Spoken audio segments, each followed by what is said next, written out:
When 16-year-old Ethan Walker helped a stranded stranger fix his broken motorcycle beneath the I-95 overpass, he never imagined that one small act of kindness would bring 100 Hell's Angels roaring down his block the very next morning. The kid who spent most afternoons patching neighbors' lawnmowers for cash thought he was just tightening a chain and coaxing a carb back to life. He had no idea he was about to pull his two best friends, Caleb Miller and Noah Briggs, into a brotherhood moment that would test what the word family really means. What happens when the most feared motorcycle club in America decides to repay a debt of honor to 3 boys from a neighborhood that the city map forgot?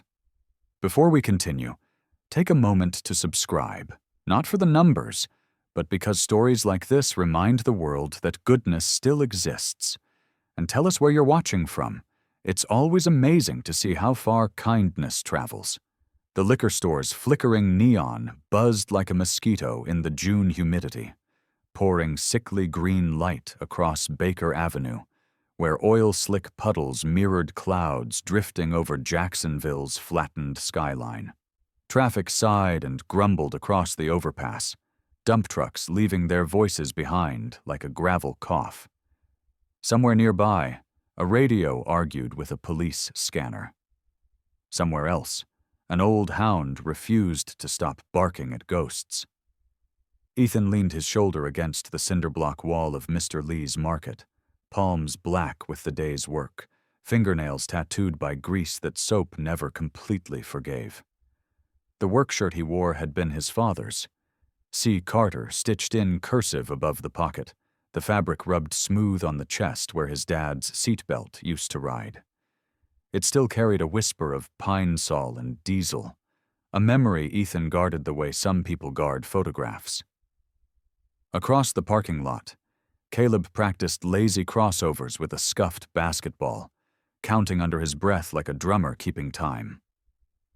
Noah crouched by the payphone that hadn't worked in years, sketching motorcycles in a composition book whose cover was more duct tape than cardboard.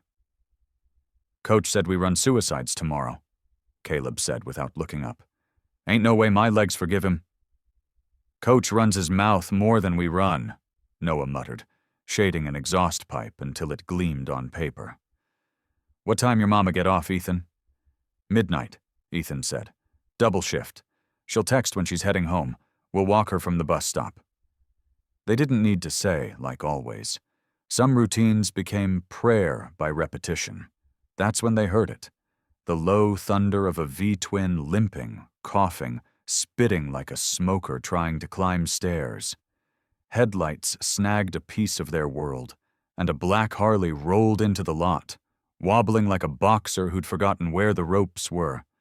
The bike coughed once, twice, then died in a sigh that sounded almost human. The rider swung a long leg to the ground, boots scraping asphalt. Tall, quick-shouldered, beard salt and pepper under a road-burnt face, he pulled off a matte black helmet and raked fingers through hair that had once been wild and now just listened to gravity.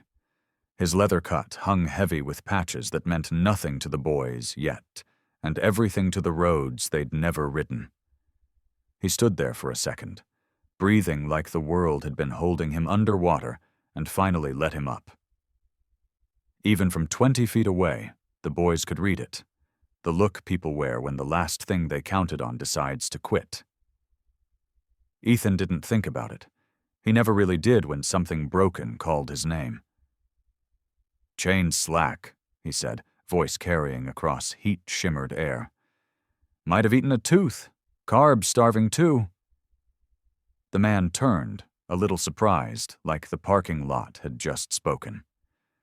His eyes were the kind you get from long highways, tired, honest, and moved by fewer things than they used to be. He swallowed. "You know bikes, kid?" "I know machines that want to live," Ethan said. He glanced at his friends. "Y'all coming, or you just gonna stare pretty?" Caleb grinned, rolled the ball to the wall, and jogged over. Noah tucked his notebook into his hoodie, like it was something fragile and sacred, and followed. Up close, the Harley looked like a story told in chrome and scars. Ethan squatted beside it, tapping the chain with a fingernail, listening to the note. Caleb steadied the bike with the easy strength of somebody who could box out a center twice his size. Noah flipped to a blank page and started sketching the rear set, measuring with his eyes like he was building a blueprint for a future that included a workshop with his name above the door. The man's voice came out rough, like gravel shifted under tires. "Name's Rowan," he said. "Rowan Pike." "Ethan," Ethan said. He pointed without looking. "That Allen key in your roll? The 4mm. Rowan passed it. "You kids always just fix strangers' bikes in the middle of the night?" Caleb chuckled. "You look like you could use a W, old head." "Old head?" Rowan's mouth twitched. "That what they're calling men these days?" "It's a compliment," Noah said deadpan. "Means you survived." That earned a real smile, small and quick, like a spark catching paper. Rowan squatted with them, the years dropping off his posture as he moved in that mechanic's language that bypasses the mouth. The chain tightened. The float bowl came off. The clogged main jet coughed up a fleck of gum like a secret finally confessed. Gasoline drew tears from their eyes and memories from Rowan's face. "Where you headed?" Ethan asked, wiping his hands. Rowan hesitated. His jaw flexed. "Savannah. Hospital there. My mother's... well." He didn't finish. He didn't need to. "Phone died 2 towns back. Bike started acting up around Kingsland. Figured I'd limp it." "You're not limping anything," Ethan said. He peeked at Caleb. "You got that bottled water?" Caleb passed it. Ethan rinsed the jet and blew through it, listening for the clean whistle. Noah took notes like a court stenographer. Rowan watched them the way a sailor watches the shore slowly arriving. "People still help each other," Rowan murmured, almost to himself. "Sometimes," Ethan said. "Some places." They reassembled the carb. Ethan set the idle with a tuner's patience. Rowan swung a leg over, thumbed the starter. The Harley cleared its throat and found its voice, low and sure, like a choir finally hitting the note they'd been reaching for. For a long beat, they just listened to it. That perfect, uneven heartbeat. That proof of something fixed. Rowan killed the engine and reached for his wallet. Ethan lifted a palm. "Don't," he said steady. "Just try to make it to your mother." Rowan looked at the boy like he was trying to memorize him. He pulled a business card instead. A white square, edges softened by pocket miles. "My shop in Savannah," he said. "If you ever need anything, if you're ever down that way, ask for Rowan Pike." "We don't leave Jacksonville much," Noah said, half a joke, half a truth that tasted like a wall. Rowan set the card in Ethan's hand, closing the boy's fingers around it with a pressure that meant promise. He strapped on his helmet, fired the bike, and for a moment he was luminous in the market's neon. Patched leather, road dust, gratitude. "Thank you," he said, simple as a prayer, and rolled into the night. Tail light shrinking like a coal being pulled down a long tunnel. Morning came in sheet metal blue, air heavy with storm threat and the smell of rain that couldn't decide whether to fall or tease. Mrs. Carter's text buzzed Ethan awake on the couch. Home. Sleep. "Thank you, baby." He stretched, messaged back a heart, and tiptoed toward the kitchen. Noah snored in a sleeping bag on the floor. Caleb sprawled on the rug like a starfish, headphones crooked around a head that somehow still nodded to beats in dreams. They would have slept until noon if the world hadn't started to vibrate. At first it was a memory, a dream of thunder rolling over the St. John's River. Then it grew. Engines. Not 1, not 5. 100 maybe, their collective voice a wall, a tidal wave, an army. Caleb sat up so fast his headphones slingshotted off. Noah's eyes snapped open, pupils huge. Ethan was already on his feet, heart crawling into his throat. They stumbled onto the porch in socks and confusion. Baker Avenue was no longer a street. It was a river of motorcycles. Chrome flashed like fish scales, leather cut like banners, death's head patches by the dozens. The block's stray cat flattened herself under Mrs. Ortiz's Buick and recited 9 lives like a rosary.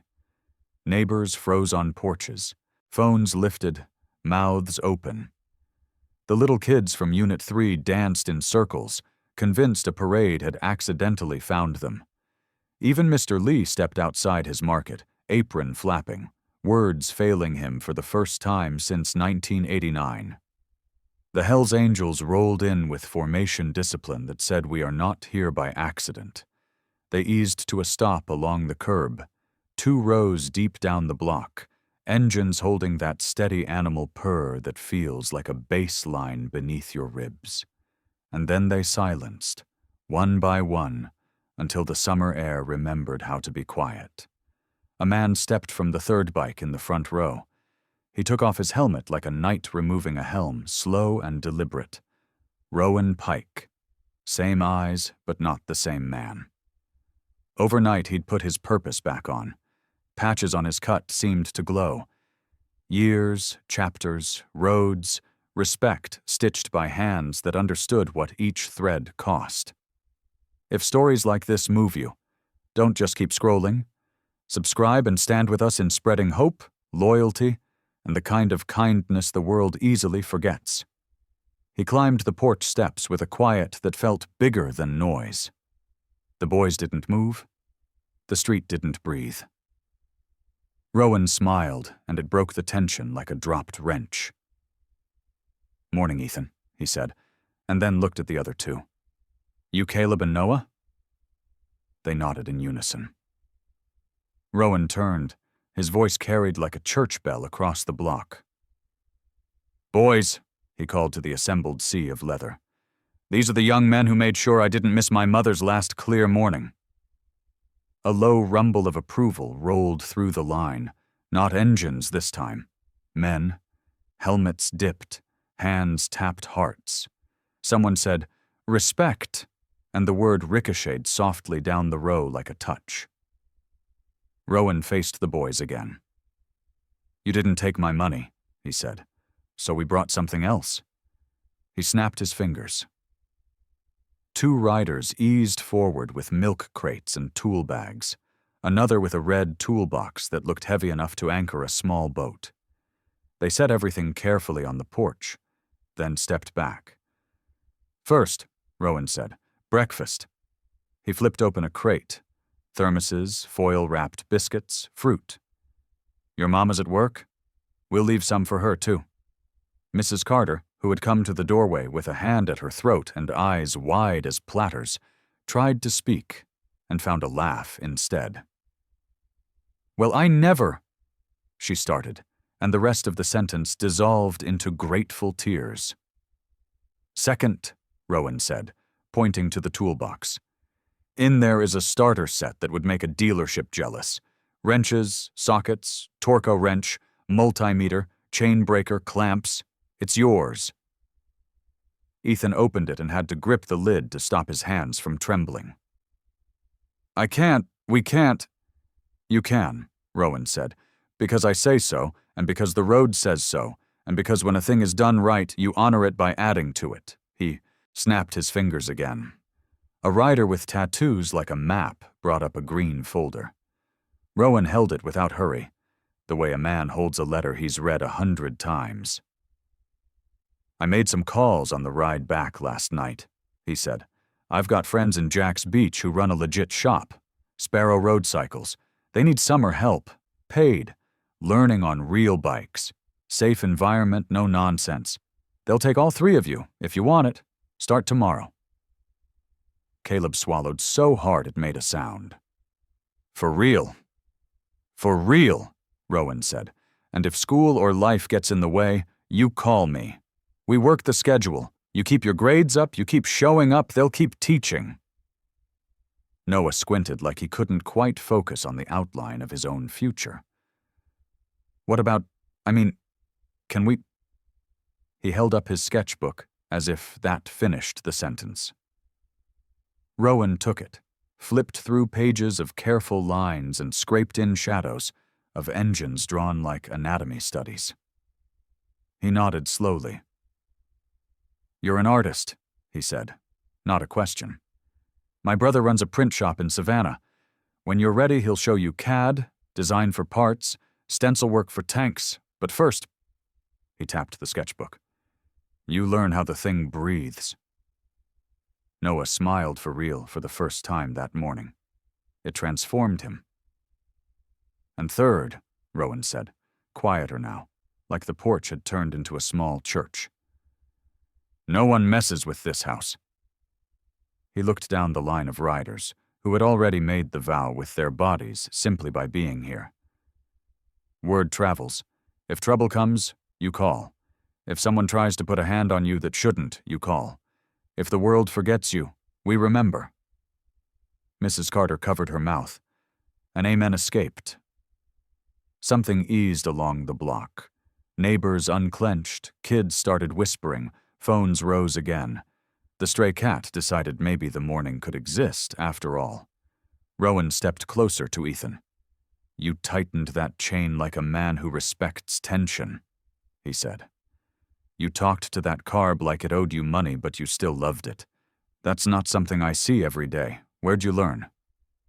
"My dad," Ethan said, hand on the Carter script over his heart. "Before he didn't finish either. He didn't need to. And YouTube," he added, "because nothing is pure anymore." Rowan laughed, a sound with edges but warmth inside. "Your dad taught you good," he said. "Let's teach you more." He turned and motioned to a rider near the middle of the pack. The man brought forward a matte silver tank with dents tattooed by a hard life. "This one's from the scrap pile," Rowan said. "Noah, I want you to draw what it wants to be." He nodded at Caleb.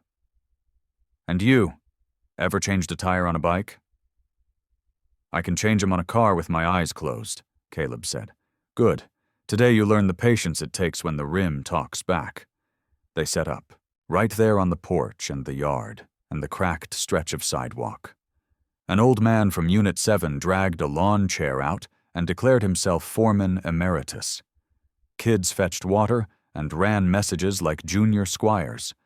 Mrs. Ortiz brought cafecito for the riders in small paper cups. Even Mr. Lee forgot to ring up purchases for 10 solid minutes, which stunned the neighborhood more than the motorcycles had. Rowan crouched with Ethan at the curb, the two of them hunched over a rear wheel like surgeons. He showed the boy how to read wear patterns like tea leaves, how to feel for the whisper of a rough bearing with his eyes closed, how to trust torque not by bravado, but by calibrated memory. "Machines tell the truth," Rowan said. "People sometimes don't, but metal does. If you listen, it will keep you honest." They worked through the late morning. Sweat salted their eyebrows. Laughter stitched its way across the block like someone was mending the neighborhood by hand. At noon, the riders lined both sides of the street and fired the bikes again, not to leave yet, but to make a point. The block thrummed. That sound went all the way up and shook the day until loose things fell back into place. Rowan took off his helmet one last time. He looked at Mrs. Carter. "Ma'am," he said with the old-fashioned respect that never goes out of style. "Your boy and his brothers here. They did right by me. I don't forget who does right. You got family anytime you need it." Mrs. Carter nodded. "Seems like I do today." He faced the boys. "One more thing," he said softer. He held out a small patch, not a full rocker or anything that would get kids hurt for pretending. Just a rectangle with white wings stitched over a wrench. "This is nothing official," he said. "Just something we give the helpers, folks who put their hands where their hearts already were. Ethan took it like you take a medal you didn't expect and now have to live up to. "Thank you," he said, voice steady with effort. Rowan slipped his helmet on. The line of riders came alert like a single animal waking. He pointed 2 fingers at his heart, and then at the porch. "Call me," he said to the boys, to the house, to the block. For anything. They rolled out the way they'd come in, clean, disciplined, thunder softening as it moved east toward the river. The rumble faded down Baker Avenue until only the smell of warm oil remained, and a silence that felt like space left for something good to grow. For a long moment the block just stood there, blinking, like someone had turned the world off and on again, and it came back sharper. Then everything erupted, neighbors talking all at once, kids chasing after motes of dust lifted by motorcycle wind, Mr. Lee finally remembering to charge people who were suddenly glad to pay. Inside, Mrs. Carter set the toolbox on the kitchen table like an altarpiece. "We will not be late to work again because cars don't start," she declared. Caleb texted his little sister a picture of his hands, black with grease, and she replied with 14 exploding head emojis. Noah drew Rowan's bike from memory, and this time the exhaust pipes looked like they were telling the truth. Ethan slipped out to the porch, sat on the top step, and stared at the green folder Rowan had left. Inside, 3 onboarding forms with Sparrow Road Cycles letterhead, work schedules, a bus route highlighted to the shop, and a sticky note in blocky, confident handwriting. "Bring these. Bring yourselves. We'll handle the rest." He pressed his thumb to his father's stitched name on his shirt and let himself breathe, deep and slow, like he'd just surfaced from a long dive. He could hear his dad's voice the way memory disguises itself as sound. "Proud of you, little man. Tighten until it's right, not until it breaks." Evening bent the light toward gold. The boys walked Mrs. Carter to the bus stop with the thermos Rowan left and 2 foil-wrapped biscuits each. On the way back, they stopped at the abandoned duplex where kids sometimes hid from the heat and, with their new tools, tightened the loose hinge on the screen door, because why wouldn't they? At 10, their phones buzzed all at once. A photo from an unknown number. Rowan holding his mother's hand, her smile thin but bright, tubes curling like pale ropes, sunlight climbing the wall behind them. "Made it," the text said. "You helped give me this." R. Noah screenshot it and put it as his lock screen. Caleb sent back a thumbs up and a flexed biceps. Ethan stared a long time and typed, "Tell her 3 boys in Jacksonville said hi." She raised a good son. The reply came a minute later. "She says 3 good men, not boys. She says to eat breakfast tomorrow." They did. At 6:15 a.m., the boys stood in front of Sparrow Road Cycles, the sun still deciding whether it wanted to be awake, and met Maya, forearms tattooed with blueprints, hair twisted up under a bandana, smile that said, "Bring me your broken things, and let's see what we become together."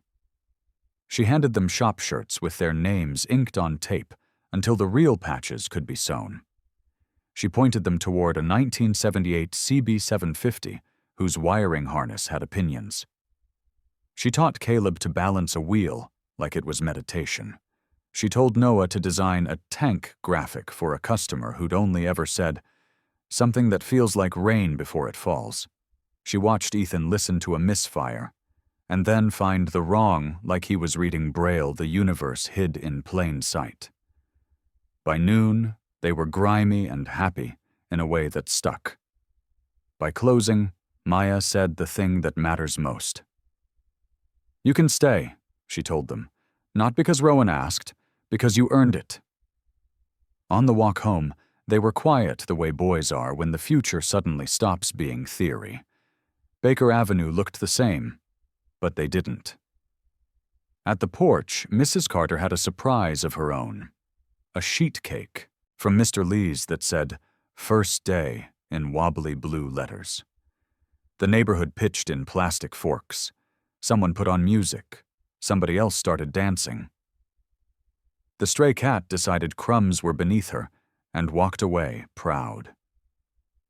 The sun lowered itself gently onto the roofs. Thunderheads gathered by the horizon, all show and no rain, like big promises they might actually keep this time. Ethan sat on the steps again, Rowan's wing and wrench patch warm in his palm. He thought about how a chain slips when it's too loose and snaps when it's too tight, and how somewhere in there is the tension that carries power forward. Caleb thumped down next to him, thumbing a message to Coach about why practice might go better now that he had a job that demanded discipline. Noah dropped on the other side, sketching the way the street looked after, the air a little clearer, the lines of the houses a little more certain, the horizon not so far away. "Crazy day?" Caleb said. "Nah," Noah said, pencil whispering. "Normal day. Future edition." Ethan laughed, low and surprised, and the sound felt right in his mouth. He slipped the patch into his shirt pocket over the Carter script. 2 names resting together like they understood something about time. From somewhere down the block, a single motorcycle rolled past, slow and respectful. The rider lifting 2 fingers off the bar in a salute the boys now knew how to return. Not a threat, not a warning, just a reminder. People imagine miracles fall from the sky. Sometimes they arrive on 2 wheels, smelling like gasoline and rain, carrying a toolbox, a job offer, and a sentence that changes everything. You did right. That night, as the neighborhood folded itself into sleep, the boys lay awake just long enough to whisper plans into the dark. Night classes, savings, a shop one day where kids with grease under their nails could learn the names of parts, and also the names of the parts of themselves that don't break easy. On his nightstand, Ethan set Rowan's card beside his father's old socket he wore on a string when he needed courage. He turned the card over. On the back, in that same blocky hand, "Tighten until true." He smiled and finally slept. No angels with wings had visited Baker Avenue. The ones who came wore leather and road dust, and when they left, they took nothing but the right to say we were here. And the next morning, when the boys opened the shop door and the bell sang its small welcome, the world felt freshly threaded. Not fixed, not yet, but ready. Because 3 boys had put their hands where their hearts already were. And the road had answered back. If this story touched you, subscribe, not out of habit, but because you believe stories like this deserve to live. Every new subscriber helps these messages reach one more person who needs hope today.